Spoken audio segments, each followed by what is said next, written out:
So today, Chael Sonnen on his ESPN show reacted to that Conor video of him pacing back and forth watching the Max Holloway fight. Chael said that Conor is turning into a little rich weirdo, which did get under Conor's skin. But before we see what Conor fired back, let's hear what Chael said about McGregor's antics. Here's the clip.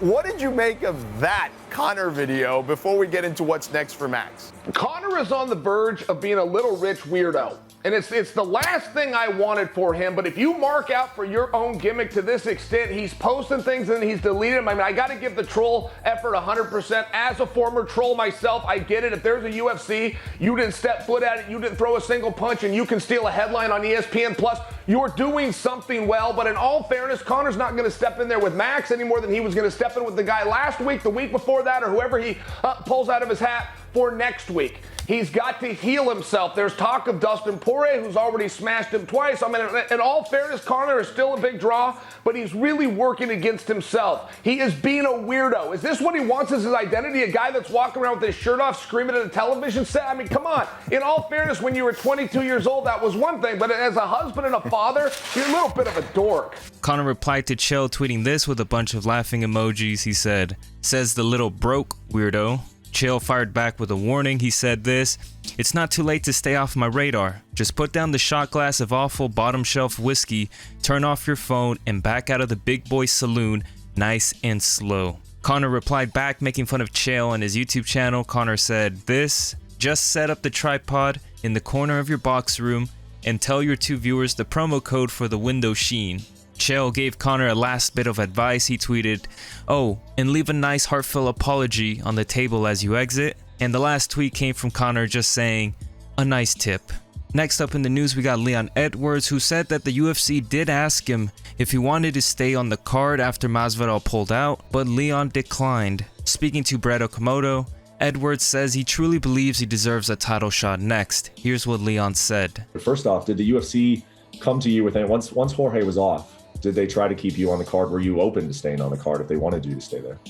They didn't force me. Like the mentions that asked me, would you stay on the card? Obviously, said if the fight makes sense, I would, you know. But there's no one that makes sense. Like I said, I'm the only guy that's doing what I'm doing. Everyone else, the winning one, the losing one, there's no one else. The only reason I was making a stop off is because of Georgia and the history that we had, you know, and the background and how to build a fight, and that would get me up in the morning to want to work hard and want to go and perform, you know. But there's literally no one else. So like I said, I truly believe that now I deserve a title shot. I've worked my way up. I've fought everyone. I've been matched up with unranked guys that's ranked way below me, and I still took the fight. And so I've said yes every time on the phone, you know. And now I feel like I truly deserve what I've earned and what I've worked for. Sticking with Leon Edwards, Leon was asked about a potential Khamzat-Chimaev fight. Edwards says Khamzat does not deserve to fight the number 3 ranked guy, aka himself, just yet. Here's Leon's thoughts about Khamzat. You guys are still kind of connected in some ways. I think in a lot of ways, yeah. Fans see that. Like, how do you feel about Khamzat? I just feel like I said, I've paid the way. I've done what I need to do to earn my position. You know, I don't feel he's earned to fight number ranked 3 guy in the world. The only reason I was going to fight him before was because I was inactive for such a long time. I wanted to get back active. I wanted to fight, you know. So that was the only reason. I've been matched up 3 times with him, and 3 times the fight fell out, you know. So like I said, I reckon down the road we'll probably fight. You let him work his way up, let him do what he needs to do, and I'm looking ahead and looking forward to a title shot. Our next story comes from Dustin Poirier, who gives his thoughts on the Gaethje versus Chandler fight. Speaking to Ariel Helwani, Dustin says he beats both those guys if they fight like that against him. Here's what he said. I'm sure you watched Gaethje Chandler, yes? Yeah, man, that was fun to watch. You're watching that. What are you thinking? Damn, this is bad for you, is what I'm thinking. For taking damage like that. Yes. You know, but I think I beat both those guys. If they fight me the way they fought that night, I beat both those guys. Yeah, like, do you feel like that's okay for one certain level, but when you're fighting for the belt, you can't be fighting like that, right? No, you can't. You have to tighten it up. You have to be more technical. You have to be a thinking man, not just a brute in there, not just a wrecking ball, you know, or you go in there and get matadored. And that's what I would do to those guys if they fought me that way. Sticking with Poirier, Dustin says that maybe Justin Gaethje and Islam Makhachev should fight to determine the next #1 contender for the belt. Here's the clip. Does Gaethje deserve the winner of you versus Oliveira? Does he not? How do you feel about that? I honestly don't think that far ahead into it. Yeah. Because I have my hands full. Like I always say, I don't like to look too much into the future. But Gaethje is, this is one fight since the title fight. So obviously he's still the number 2 ranked guy. Islam is on a huge streak. It's not my call. I don't know. Maybe Islam needs to fight one more top contender, and then he's next. I don't know. Maybe Gaethje should fight Islam. That way they settle it. That's the beautiful thing about fighting, right?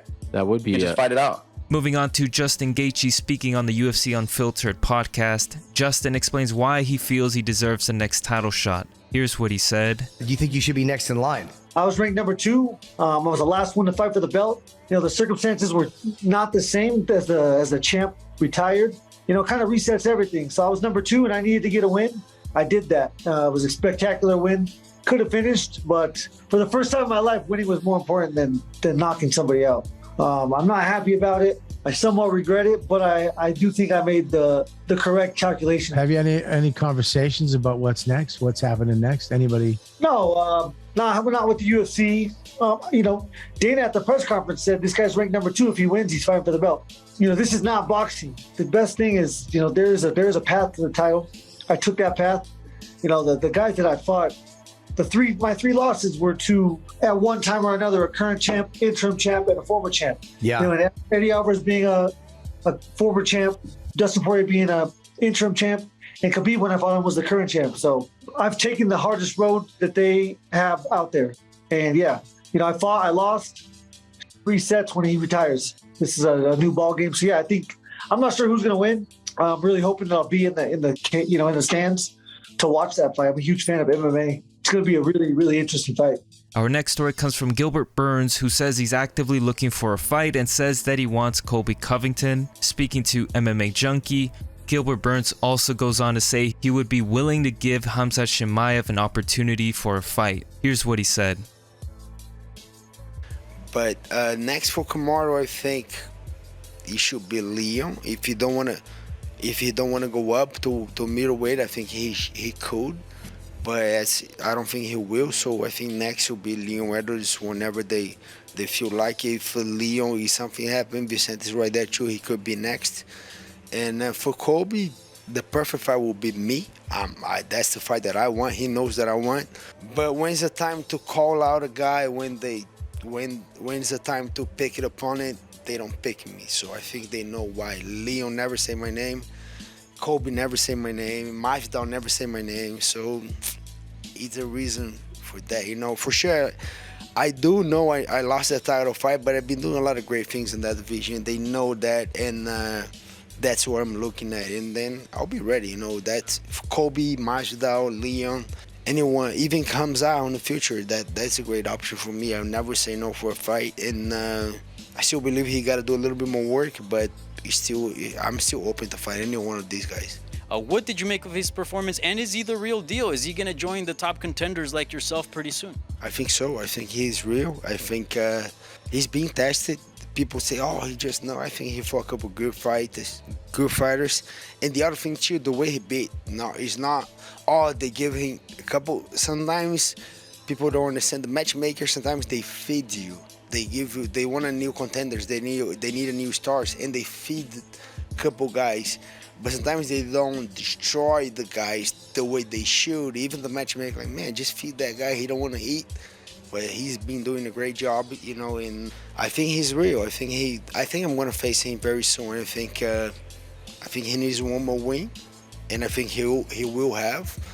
And if things keep going like that, like with Colby, don't even say my name, Masvidal, Leon, why not? I will give an opportunity for him, That about wraps up the video for today. Leave a like if you enjoyed the video, subscribe if you want, but whatever you do, have a great day and peace.